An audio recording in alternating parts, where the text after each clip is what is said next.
Ikhwati fillah rahimani wa rahimakumullah, untuk melengkapi pembahasan kita tentang munada, maka kita pada kesempatan kali ini akan membicarakan salah satu keadaan, yaitu bagaimana kita memanggil kata yang terdapat alif lamnya.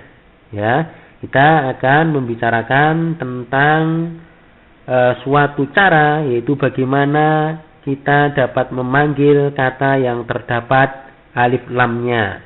Karena kata yang terdapat alif lamnya ini bentuknya agak unik, jadi dia mempunyai cara tersendiri untuk dapat kita panggil. Baik, untuk kata yang terdapat alif lamnya ada beberapa ketentuan dalam pemanggilannya.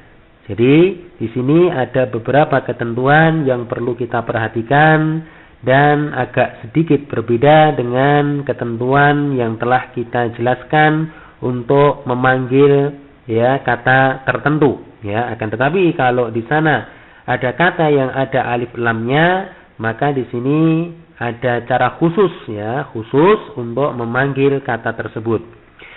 Yang pertama, kata yang dipanggil i'rabnya kita buat marfu. Sekali lagi, bahwasanya kata yang dipanggil i'rabnya kita jadikan marfu. Kemudian yang kedua, maka di sini kita menambahkan lafaz-lafaz berikut ini setelah huruf nida. Jadi kita menambahkan lafaz khusus setelah huruf nida. Jadi tidak cukup hanya dengan huruf nida saja. Maka kita perlu menambahkan lafaz-lafaz tertentu setelah huruf nida. Lafaz apakah itu? Ya, maka di sini kita bisa melihat di sini ada lafaz ayyuha. Ya, lafaz ayyuha ini ditambahkan setelah huruf nida ya untuk isim mudzakkar. Ya, apabila ada isim mudzakkar dia menggunakan alif dan lam, ya kita ingin memanggilnya, maka kita menambahkan ayyuha setelah apa? Setelah huruf nida.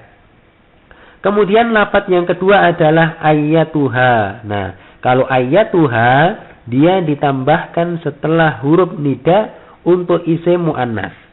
Jadi kalau ada isim muannas dan dia menggunakan alif dan lam, kita ingin memanggilnya, bagaimana caranya? Ya, jangan terburu-buru, maka kita menambahkan ayyatuha setelah apa? Setelah huruf nidanya. Maka barulah ya kita bisa sempurna di dalam memanggilnya. Contohnya untuk mempermudah penjelasan yang telah kita sampaikan, di sini ada contoh ya ayyuhan nabiyyu. Di sini kita melihat bahwasanya an-nabi dia adalah mudzakkar. Maka jangan lupa setelah huruf nida ya dalam contoh ini adalah ya, kita tambahkan ayyuha karena an-nabi dia mudzakkar. Ya, dan jangan lupa an-nabi dia marfu ya, ingat ketentuan yang pertama ya, an-nabi dia marfu sehingga kita baca ya ayyuhan nabiyyu ya. Kemudian contoh yang kedua, misalnya ada kata al-muslimun ya. Bagaimana kita ingin memanggilnya? Jangan lupa kita tambahkan ayyuha setelah ya sehingga menjadi ya ayyuhal muslimun.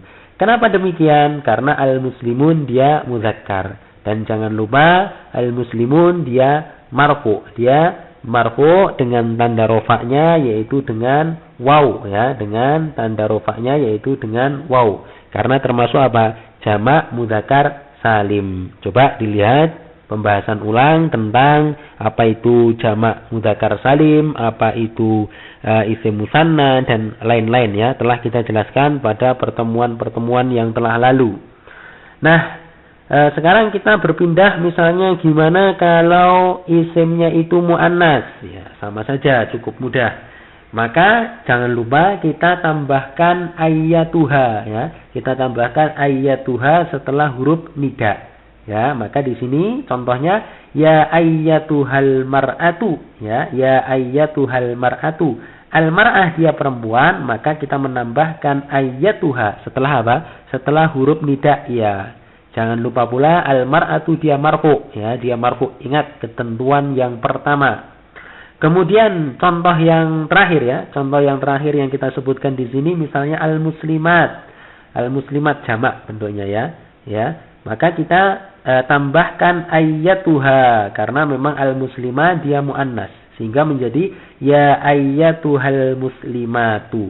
Nah, baik, kami kira sudah dapat dipahami bagaimana caranya kita memanggil ya kata yang ada alif lamnya. Agak unik memang, tapi kami kira tidak membingungkan ya, malah cukup mengasihkan ya. Baik.